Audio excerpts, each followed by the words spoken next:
Hello అందరికీ welcome back to our channel. ఎలా ఉన్నారు? నేను చాలా బాగున్నాను. మీరు కూడా బాగుండాలని మనస్ఫూర్తిగా కోరుకుంటున్నాను. ఇవాల్టి వీడియో వచ్చేసేసి ఆలూ ఫ్రై ఈజీగా టేస్టీగా ఎలా ప్రిపేర్ చేసుకోవాలో చూద్దాం. ముందుగా ఆలూని ఇలా సన్నగా కట్ చేసి వాటర్లో వేసి పెట్టేసుకోవాలి. ఆనియన్ని ఇలా సన్నగా చాప్ చేసి పక్కన పెట్టేసుకోవాలి. స్టవ్ వెలిగించి ప్యాన్ పెట్టేసి ప్యాన్ హీట్ ఎక్కిన తర్వాత 3 టేబుల్ స్పూన్ ఆయిల్ వేసేసి ఆవాలు, పచ్చిశనగపప్పు, ఉద్దిపప్పు అలాగే 2 ఎండుమిర్చిని యాడ్ చేసి కొంచెం ఫ్రై అయిపోయిన తర్వాత మనం ముందుగా సన్నగా చాప్ చేసి పెట్టుకున్న ఆనియన్స్ని ఇందులోకి వేసేసి బాగా ఫ్రై చేయాలి. 2 నిమిషాలు బాగా ఫ్రై అయిపోయి ఆనియన్స్ గోల్డెన్ కలర్లో ఫ్రై అయ్యేంత వరకు ఫ్రై చేసి ముందుగా వాటర్లో నానబెట్టిన ఆలూను కూడా ఇందులోకి వేసేసి రుచికి సరిపడినంత సాల్టు, కొంచెం పసుపు కూడా యాడ్ చేసేసి బాగా కలిపేసేసుకోవాలి.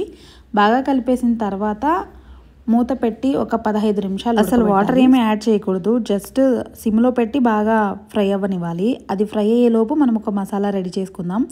అదే వెల్లుల్లి కారం అనమాట. సో వెల్లుల్లి, కొంచెం జీలకర్ర అలాగే ఎర్రటి కారం ఒక 1/2 టేబుల్ స్పూన్ వేసేసుకొని బాగా దంచేయాలి.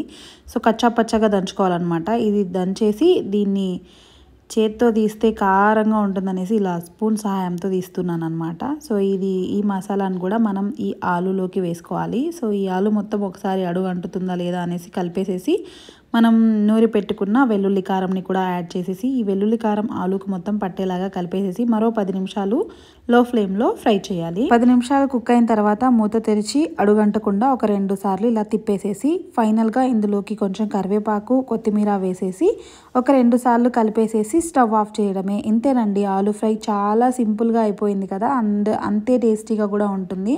చాలా సింపుల్ అండ్ టేస్టీ అనమాట. ఇదేనండి ఇవాల్టి వీడియో మీ అందరికీ నచ్చింది అనుకుంటున్నాను. నచ్చితే మాత్రం డెఫినెట్లీ ఒక చిన్న లైక్ చేసి ఛానల్ని సబ్స్క్రైబ్ చేసుకోండి. Thank you for watching. See you next video.